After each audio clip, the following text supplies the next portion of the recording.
Welcome to Cook Master Tips. Today, we're making cheesy Korean corn dogs. These popular street snacks are crispy on the outside, gooey on the inside, and loaded with melty cheese. Let's get started.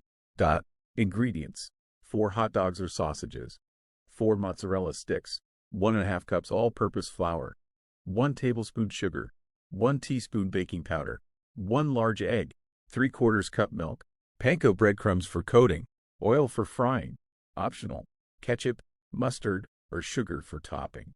Directions: insert wooden skewers into each hot dog and mozzarella stick, alternating to create a half sausage, half cheese skewer.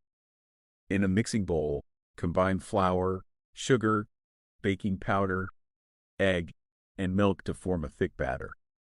Dip each skewer into the batter, ensuring it is fully coated, then roll it in panko breadcrumbs. Heat oil in a deep frying pan to 350 degrees Fahrenheit, 175 degrees Celsius. Fry each corn dog until golden brown and crispy. Serve with optional toppings like ketchup, mustard, or a dusting of sugar for that classic Korean street food experience. Prep time: 15 minutes. Cook time: 10 minutes. Total time: 25 minutes. Calories: 300 kilocalories per serving. Servings: 4 corn dogs. In the end, don't miss out on our latest recipes and cooking tips. Subscribe to our YouTube channel, Cook Master Tips, for more delicious content.